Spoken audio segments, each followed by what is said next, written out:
Kings and queens, welcome back to the channel. I hope you're all having a fantastic day. The Dead by Daylight anniversary live stream is currently ongoing. We're live on Twitch right now. We're going to take a look at the new chapter, try that out, and have even more videos, guys, for you guys ready. You can already see I'm stuttering over my words, but I want to recap pretty much everything that they spoke about thus far, including the new chapter. More videos to come, breaking down the perks of the new chapter as well as the gameplay in Namori. It's a busy day, but let's jump on into all the cool things and festivities that they have announced. The first thing they announced was a new Dead by Daylight spin-off game called What the Fog, and it looks like you can play as Dwight and Claudette and Fang and some other characters, and they are pretty much like chibi characters running around. You still have to fix 5 generators, but it's a PvE type of game. It looks pretty cartoony, but pretty fun. A nice little kind of platformy game that you guys can get into. So that's available right now. It's called What the Fog. You guys probably seen the gameplay in the background and you guys can check it out. So be sure to do so. The next thing on the list is we have a Year 9 roadmap for you guys to see. So let's take a look at that. So this roadmap is actually kind of huge, and I love what they're doing here because they're announcing what chapters are actually licensed and what chapter isn't licensed. So for June of 2024, which is now, we got an in-game event, a licensed chapter, a new killer, new survivor, and a new map. July, we're getting a licensed chapter as well with a new survivor, which is absolutely huge. Then in August, we're getting another licensed chapter with a new killer, new survivor. We're also getting a new game mode in July and a new modifier in September. Notice that July says game mode. I haven't made it that far into the stream yet, but we'll see what happens. In October, we're going to be getting a new tome and a new in-game event. December, we're getting an original chapter with a new map, a new survivor, and a new killer, as well as an in-game event. January, we're getting tome 22. March, we're getting a license chapter with just a new killer and an in-game event. And finally, in April, we're getting a new tome and a new survivor with more to come. They're telling us pretty much what's licensed, and they said that there's a iconic duo coming out for August, and there's going to be a little bit of a teaser at the end of their live stream, as well as the end of this video, which we'll talk about. But let's carry on and talk about more of the major things. So some big news, we are actually getting confirmed officially a 2v8 game mode coming into Dead by Daylight. That's right, and this is going to work pretty cool. We've seen a little bit of prototype gameplay of this. This is going to be a game mode, not a modifier, a limited time game mode, so it'll probably last a little bit longer. That is replacing the summer barbecue event. Basically, it's going to be 5 of the original killers just so everybody can have accessibility to them. And those 5 unique killers you can pick from them will go against 8 survivors.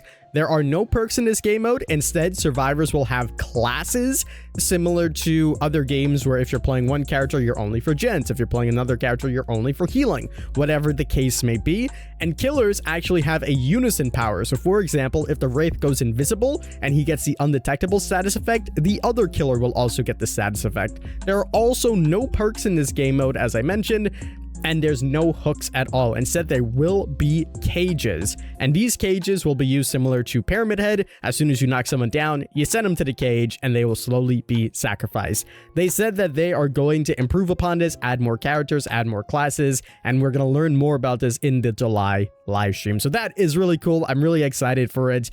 And more stuff to come in this live stream, so let's carry on. Next on the list, we got a couple of QOL and gameplay improvements, so let's go ahead down the list. First and foremost, we're getting a challenge systems. This means we're getting daily, weekly, and event challenges similar to other games like Apex Legends, and you don't need to select them. You just go in, you click on, or you just play and you do the challenges. So it might be get 5 traps with trapper, it might be get 25 traps with trappers, and you get rewarded for it. So that's pretty cool.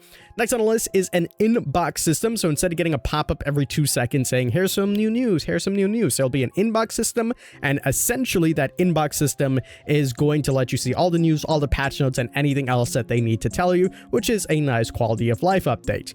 Finally, Moris are getting a huge update, and Cypress Moris are basically going to be base kit now. So at the end of the game, you'll be able to Mori the final survivor, no matter what. This will always be there. And the Mori offering will essentially give you bonus blood points if you are able to do this. So the finisher Mori is going to be base kit for every single killer, but only for the last survivor. So say goodbye to those 4-person Moris.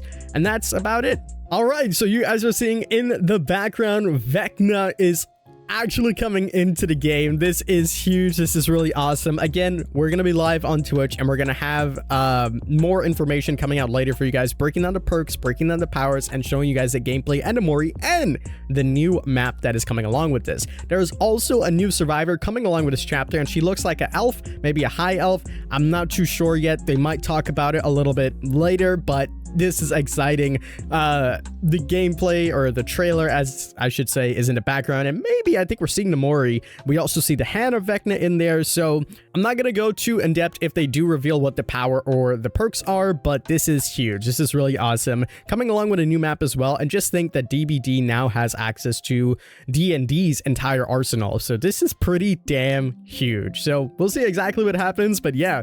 Be sure you guys are coming out to Twitch or watching our other videos if you want to see all the perks and all the powers broken down for you guys fully, but this is really, really exciting. Next big thing on the list is that cross progression is here. It's finally here. All you need to do is to create a behavior account, sign up for that behavior account, and you should be good to go. They said that this is going to be coming out soon, so there's no strings attached as far as I know. Maybe there's more stipulations in the future. They didn't spend too much time on this, so I don't know what really is going on, but head over to behavior, make a behavior account, link your Xbox or PlayStation account to PC, and you are good to go. Cross progression's here. And also, if you do this, that game we mentioned earlier, What the Fog, you get it for free. So it's a pretty good thing to do. So make sure you're on it. Next thing on the list, they talked about the anniversary event. There was quite a lot in this, so let me try to cover as much as possible. We are seeing the host of the event, Trix. She's going to be joining us, and she is going to be doing a ton of different things during the matches.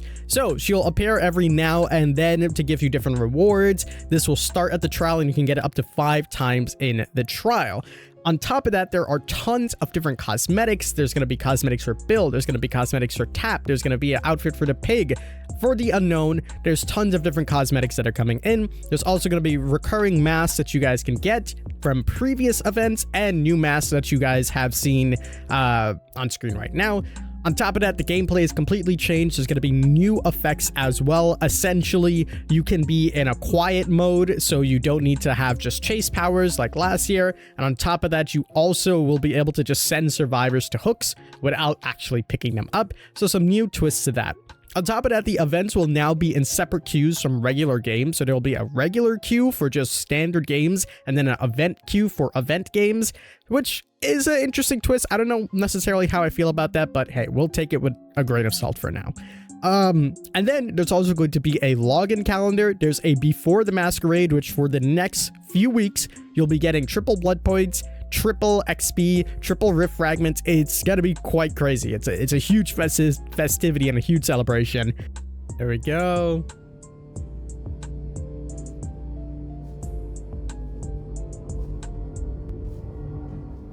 Oh yeah.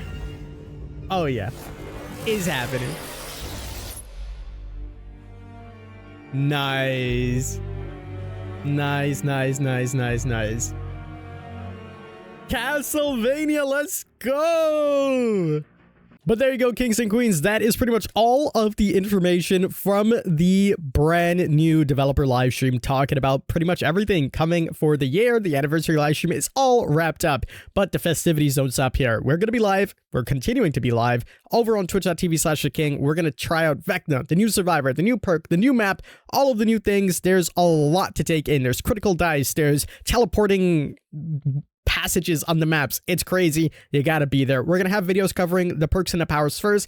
We'll have another video talking about the map and everything like that coming up very, very soon, so stay tuned for that. But that's gonna do it for me. As always, I'm the King. I tip my crown to you guys, and we'll see you in the fog.